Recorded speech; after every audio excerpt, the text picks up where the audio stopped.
Shafiqur Rahman, doctor Shafiqur Rahman.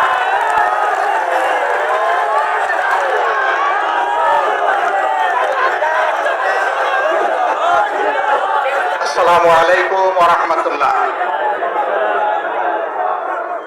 আলহামদুলিল্লাহি রাব্বিল আলামিন ওয়াসসালাতু ওয়াসসালামু আলা রাসূলিহিল কারীম ওয়া আলা আলিহি ওয়া সাহবিহি ওয়া আহলি বাইতি আজমাইন। 11 দলীয় জাতীয় ঐক্য চট্টগ্রাম বিভাগীয় আজকের এই মহাসমাবেশের সম্মানিত সভাপতি, মঞ্চে বসা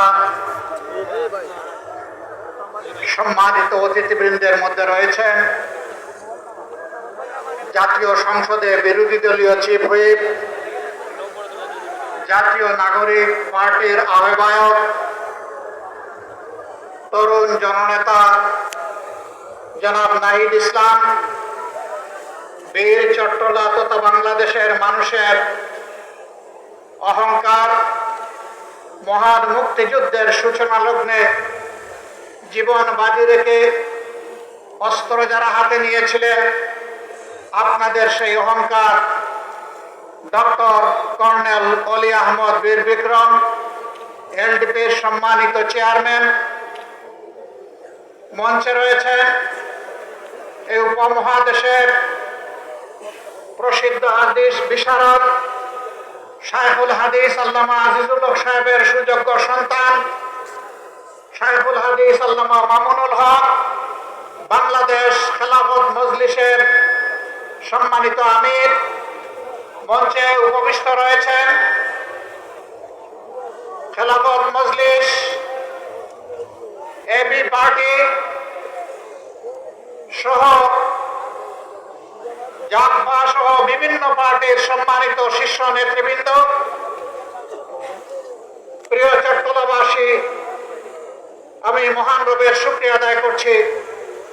জাতির প্রয়োজনে আল্লাহ তাআলা আপনাদের সামনে আজকে আমাদেরকে এখানে দাঁড়াবার তৌফিক দান করেছেন, আলহামদুলিল্লাহ।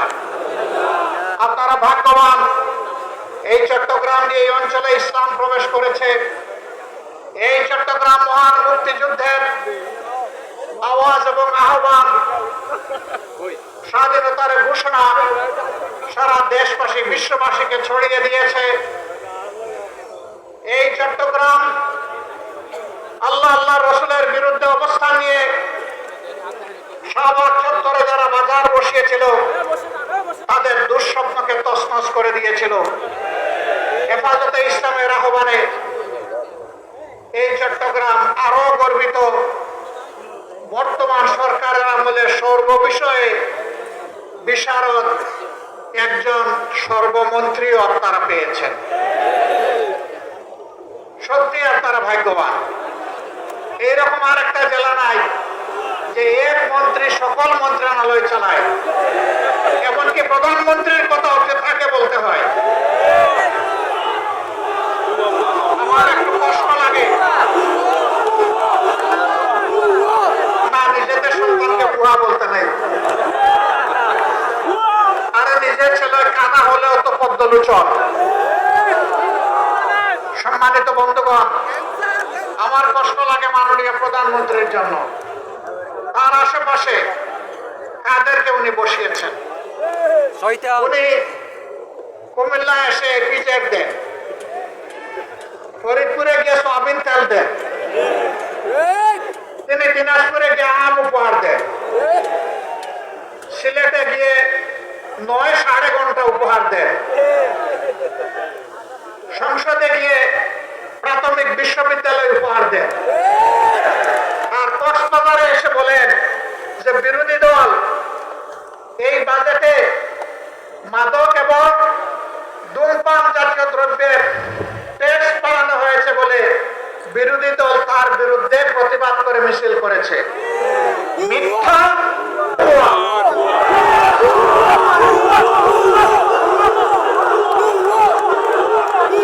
বিরোধী দলের কেউ এটা করে নাই। আমার করুণা লাগে।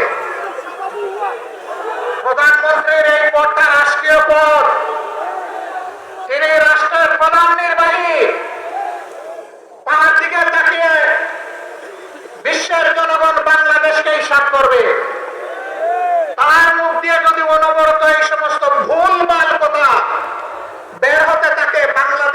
বঞ্চিত হবে, ক্ষতিগ্রস্ত হবে। এদেরকে চিহ্নিত করুন। যারা আপনাদেরকে ভুল বুঝাচ্ছে, আপনার সম্মান মানে বাংলাদেশের সম্মান যারা ধ্বংস করছে, এদের ব্যাপারে ব্যবস্থা নিন। নইলে ক্ষতিগ্রস্ত শুধু আপনি হবেন না, গোটা জাতিকে আপনি ক্ষতিগ্রস্ত করবেন। এবারকার বাজেট বিরোধী দল প্রতিক্রিয়া জানাবে, খুবই স্বাভাবিক। এটা গণতন্ত্রের এসেন্স, এটা গণতন্ত্রের সৌন্দর্য। এটা রাগ করার কি আছে? অল্পতে ধৈর্য হারালে 18 কোটি মানুষের দায়িত্ব পালন করবেন কিভাবে? হ্যাঁ, জনগণ সমর্থন দিবে, প্রশংসা করবে। জনগণ যখন দেখবে জন আকাঙ্ক্ষা বাস্তবায়নে আপনি এবং আপনার সরকার আন্তরিক। কিন্তু জনগণ যখন দেখবে 70% মানুষের রায়কে আপনারা অপমান অগ্রাহ্য করছেন, জনগণ বসে বসে আঙ্গুল চুষবে না। রায় দিয়েছে জনগণ, মানতে হবে সরকারকে। যে সরকার জনরায় মানে না, সেই সরকার জনগণের সরকার হতে পারে না। সংসদে তারা বলেন তাদের হিসাব অনুযায়ী বিভিন্ন মেকানিজমে সরকারে গিয়ে এখন বলছেন 51% মানুষ তাদেরকে ভোট দিয়ে সরকার গঠনের সুযোগ দিয়েছে। ভালো কথা, কিন্তু 70% মানুষ যে ভোট দিয়ে বলেছে গণভোটের গণরায় মানতে হবে, সেটা মানছেন না কেন? 51% বুঝতে পারলেন, 70% বুঝতে পারেন না? হ্যাঁ, 9 ঘন্টা বললে আসলে হিসাব মিলাইতে সমস্যা হবে। হিসাব মিলানোর জন্য ভালো মানুষ পাশে রাখুন। জাতিকে নেতৃত্ব দেওয়ার জন্য যাদের অন্তরে দেশপ্রেম আছে, মানবতাবোধ আছে, চরিত্র যাদের উন্নত, যারা চাঁদাবাজদের ফাঙ্গি দানা নয়, তাদেরকে বসা। একজন কুখ্যাত ব্যাংক ডাকাত, তার গাড়িতে চড়ে যারা রিসিপশন নেবে, তাদের দ্বারা আপনার সরকার বাংলাদেশের জনগণকে কিছু দিতে পারবে না। প্রিয় দেশবাসী, আমরা চেয়েছিলাম জনগণের সকল সমস্যার সমাধান সংসদে হোক, সরকার চায়নি। আমাদেরকে তারা ঠেলে দিয়েছে জনগণের কাতারে। যদি গণভোটের রায় মেনে নেওয়া হতো, আজকের এই বিভাগীয় সমাবেশের প্রয়োজন হতো না। এতগুলো মানুষকে ত্যাগ স্বীকার করে এখানে আসতে হতো না। আপনারা এই দায়িত্ব করেছেন। সংসদে আমরা এই দাবি উত্থাপন করেছিলাম, আলোচনা হয়েছে, আপনারা ফেলে দিয়েছেন, জনগণকে অপমান করেছেন। আমরা সেদিনে বলেছিলাম সংসদে কথা বলতে মাননীয় স্পিকারের অনুমতি প্রয়োজন হয়, মাননীয় স্পিকারের রুলিং এর প্রয়োজন হয়। যেহেতু এখানে আমরা সুবিচার পাইনি, আমরা এখন জনগণের সংসদে চলে যাচ্ছি। জনগণের বিষয় এখন জনগণের কাছে পেশ করব, সেখানে কোনো স্পিকারের অনুমতির প্রয়োজন হবে না। সেখানে মন খোলা কথা বলবো, জনগণ সিদ্ধান্ত নেবে আগামীতে তারা কি ফয়সালা দেবে। একটা স্বাধীন সার্বভৌম দেশ, সীমান্তে কি হচ্ছে আপনারা জানেন। আমরা নোটিশ দিয়েছি এই বিষয়ে আলোচনা করার জন্য। আমাদের নোটিশ নিয়ে টাল বাহনা করা হচ্ছে। ভয় কিসে? কারে ভয় করেন? কারে খুশি করতে চান? কার হয়ে দেশ পরিচালনা করতে চান? যদি বাংলাদেশের জনগণের সরকার হয়ে থাকে, তাহলে এই ধরনের ইস্যু সংসদে আলোচনা করতে দিতে হবে। আমরা আলোচনা সংসদে করব না উত্তেজনা বৃদ্ধির জন্য, আমরা আলোচনা করব বাংলাদেশের স্বাধীনতা এবং সার্বভৌমত্বকে সুসংহত করার জন্য। এটি আমাদের উপর অর্পিত পবিত্র দায়িত্ব।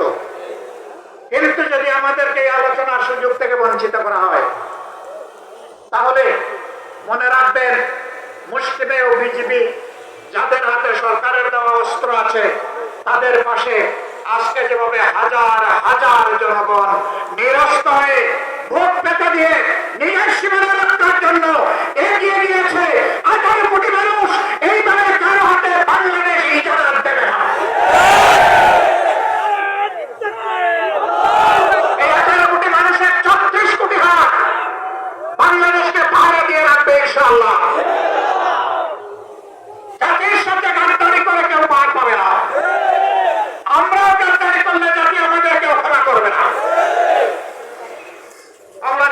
কথা দিয়েছি, কথা দিচ্ছি, আমরা জাতির সাথে আমরা গাদ্দারি করবো না ইনশাআল্লাহ।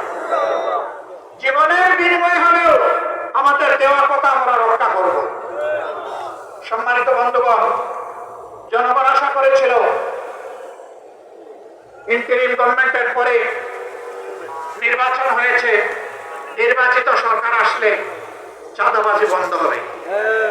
বাংলাদেশের কোন জায়গায় চাঁদাবাজি বন্ধ হয়ে নাই, হয়তো বা চিটাগাঙ্গে বন্ধ হয়ে গেছে। চাঁদাবাজি এখানে চালু আছে। রেট কি বেড়েছে না কমেছে? এই চাঁদাবাজ কারা জনগণ কি জানে না? জনগণ কি চিনে না? মাননীয় প্রধানমন্ত্রী, চাঁদাবাজকে আপনি সামাল দিন। আপনি কথা দিয়েছিলেন আপনি ক্ষমতায় আসলে দুর্নীতির ত্রুটি চেপে ধরবেন। আমরা দেখতে পাচ্ছি দুর্নীতিকে জাতীয়করণ করা হয়েছে। দুর্নীতি এবং চাঁদাবাজির বিরুদ্ধে কথা বললে কারো যদি মন খারাপ হয়, আমাদের করার কিছুই নাই, বলে যাচ্ছি, বলেই যাব। এবং শুধু বলার মধ্যেই আমরা ক্ষান্ত হব না, আমরা জনগণকে সাথে নিয়ে গণপ্রতিরোধ গড়ে তুলব ইনশাআল্লাহ।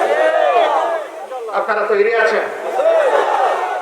আমাদের পরিষ্কার কথা, গণভোটের রায় বাস্তবায়ন করতে হবে। গণভোটের রায় বাস্তবায়ন করতে হবে। গণভোটের রায় বাস্তবায়ন করতে হবে। যদি না করে তাহলে যেভাবে 96 সালে নিজেরাই শেষ পর্যন্ত কেয়ারটেকার সরকারের বিল নিজেরা এনে পাশ করতে বাধ্য হয়েছিলেন, এই রেফারেন্ডামও বাস্তবায়ন করতে আপনারা বাধ্য হবে। ভালোই ভালোই মেনে নিন, জনগণকে রাজপথে ফেলে দিবেন না। আমরা শান্তিপূর্ণ গণতান্ত্রিক ধারায় থাকতে চাই, আমাদেরকে থাকতে দিন। আমার দেশকে সুরসুরি দিবেন না, নতুন করে সুরসুরি দেওয়ার কিছু নেই। হুমকি ধমকি দিবেন না। মাঝে মাঝে হুমকি ধমকি দেওয়া হয়, জেলের ভয় দেখানো হয়। ফাঁসিকে যারা তুচ্ছ মনে করে তাদেরকে জেলের ভয় দেখাবেন। দেশ এবং জনগণের জন্য ফাঁসি বরণ করতে হয় প্রস্তুত। দেশ এবং জনগণের জন্য জীবন দিতে হয় প্রস্তুত। দেশ এবং জনগণের জন্য একবার নয় বারবার জেলে যেতে হয় প্রস্তুত। কিন্তু এই জেলের তালা স্থায়ী নয়, চাবি হলেও স্থায়ী নয়। তালাও পরিবর্তন হয়, চাবিও পরিবর্তন হয়, এটা মাথায় রাখতে হবে। একদল বেশিরভাগ কায়েম করতে গিয়ে বনে জঙ্গলে আশ্রয় নিয়েছে, খাল বিল নদী নালা দিয়ে পালিয়ে গিয়েছে। আপনারা কোন দিকে যাবে? আমরা চাই না আপনাদের এই পরিণতি হোক। আমরা চাই না একটার পর একটা কোন বিরোধী সিদ্ধান্ত নিয়ে দেশ এবং জনগণের ক্ষতি আপনারা করুন। আমরা পরিষ্কার বলে দিচ্ছি, আমরা দীর্ঘকাল বসে বসে আপনাদেরকে এই সুযোগ দেব না। সুযোগের সময় খুবই সীমিত, সময় ফুরিয়ে আসছে। এই সময়ের ভিতরে যদি পরিবর্তন হয়ে যায়, আপনাদেরকে অভিনন্দন জানাবো। যদি পরিবর্তন না হয়, তাহলে আপনাদেরকে আপনাদের পরিণতি গুণার জন্য প্রস্তুত থাকতে হবে।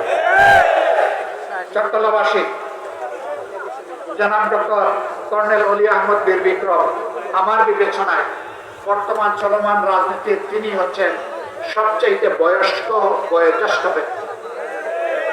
তিনি বলেছেন, দুঃশাসন দুর্নীতির বিরুদ্ধে যদি আরেকটি বিপ্লব করতে হয়, সেটা হবে ইনশাআল্লাহ বীর চট্টলা থেকে। তারা সূচনা করতে রাজি আছেন? দেশের জন্য আরেকবার বুক পেতে দিতে রাজি আছেন? ঢাকা থেকে আপনাদের সাথে চলে এসে রাজপথে একাকার হয়ে একসাথে দাঁড়িয়ে যাবো ইনশাআল্লাহ। সবাইকে ধন্যবাদ। আল্লাহ হাফেজ। বাংলাদেশ জিন্দাবাদ। 11 দলীয় ঐক্য জিন্দাবাদ। আসসালামু আলাইকুম ওয়া রাহমাতুল্লাহ।